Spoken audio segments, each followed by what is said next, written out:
Hi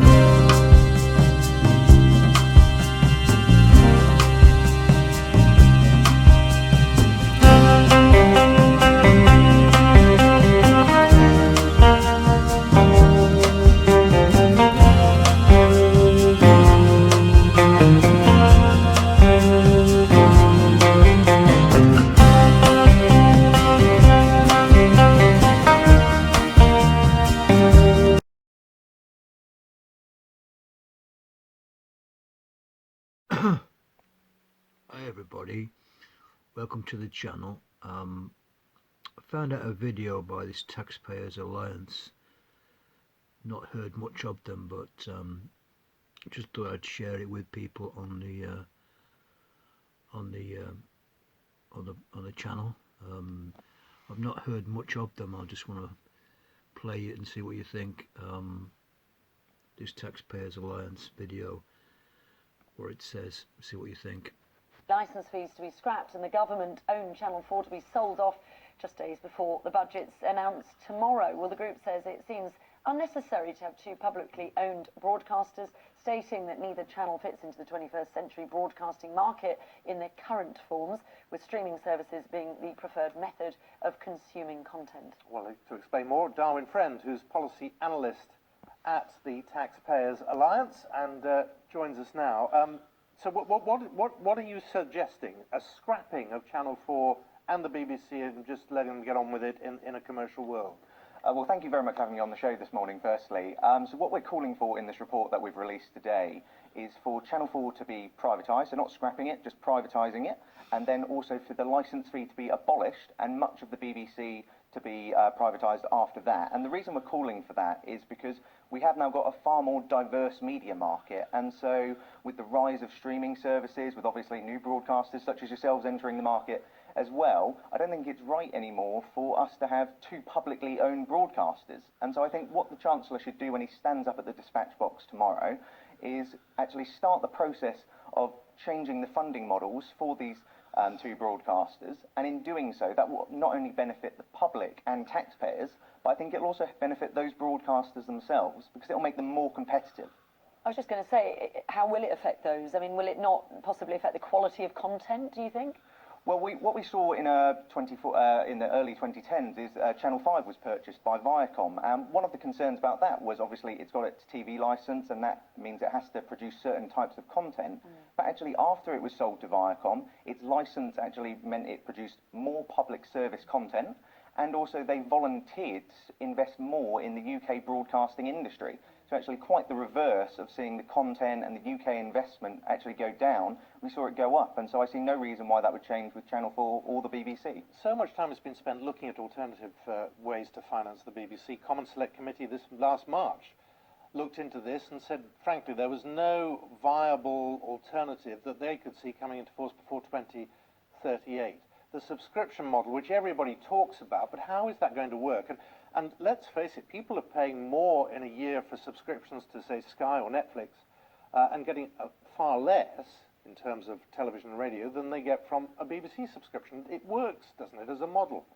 Well, I think it did when it first came into being. So in the 1940s, the BBC was quite literally the only show in town. And so I think it was quite right at that point in time to pay a fee, essentially a subscription really, in return for access to BBC content.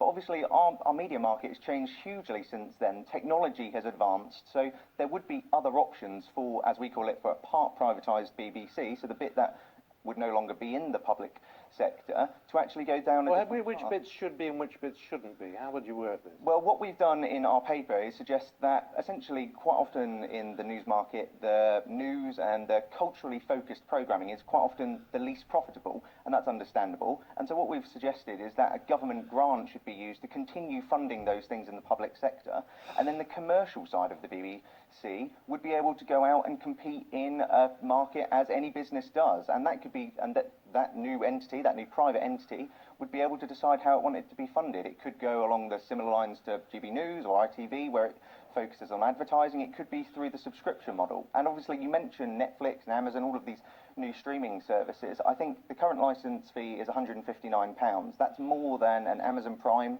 and a Netflix subscription combined for a year. And if you did what we recommend in the report and sell off part of the BBC, that could fund a £300 increase in the tax-free personal allowance, which is the amount you're allowed to earn before you start paying tax. Now that's enough for a Disney, an Amazon and a Netflix subscription, with more to go. And so I think there are plenty of options for the BBC to look at, and I think our paper suggests those quite clearly. And how confident are you that this will happen, that you'll be able to get this to work? I mean, there has been a lot of discussion, especially regarding Channel 4 recently, about its privatisation. So I do really hope that the Chancellor does make an announcement tomorrow. But especially with the BBC, we've got its licence charter mid-term review is coming up in 2023. There can't really be any changes necessarily to the licence fee until 2027. But I think the government should start early and start getting this train in motion, really, so that then when the charter renewal does come round, then the changes that we've recommended in our paper can be enacted. I always find it interesting that I always equate the NHS with the BBC, and that it's something we in this country who are paying for it are very happy to criticise it. If we go abroad and a foreigner has a go at the NHS or the BBC, we defend it very, very vehemently. Do you, if you're abroad, do you defend the BBC and what it stands for, or do you think its model is done?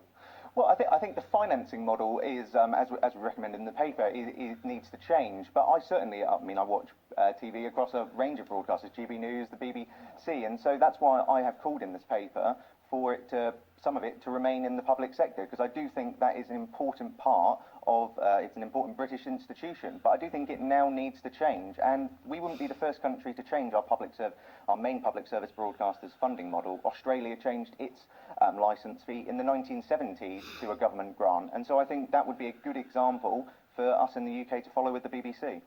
Okay. How much do you pay for a Sky subscription a year? Do you know? I don't have a Sky subscription, I'm afraid. So I have a Netflix and Amazon Prime, but I don't have Sky, unfortunately. And you watch the BBC, presumably? I do watch the BBC, yes. Okay. Well, it's good to see you. Thank you. We will be talking about this again, I have no doubt at all. Yeah. Thank you very much for your Darwin time. Friend, policy analyst. Well, there you have it, folks. Somebody from the Taxpayers Alliance has a point of view. Whether you agree, I don't know. Whether you agree, I just found this out when I watched a bit of YouTube tonight, and don't know too much about it, so I will investigate and sort of say whether there's been any idea whether the Chancellor will take it in mind, or just be thrown under the carpet as usual, till the public get aware that this person is saying something useful. Anyway, folks, I just thought you might be interested in seeing somebody else's point of view, not just mine. Somebody else's thinking on the scrapping of the TV licence, and it won't change till 2027 anyway. But anyway, I just thought you might be interested in watching it. It's on YouTube. You just put Taxpayers Alliance and it comes up on YouTube, and it will come up. But I don't know too much about them, what kind of body they are, so I'll find more information about it. But at least it's somebody having the same idea as me, that it needs to reform and change. So thanks very much. Hope you give it a like, and hope it's been informative to you, and I will see you on the next one. Bye now.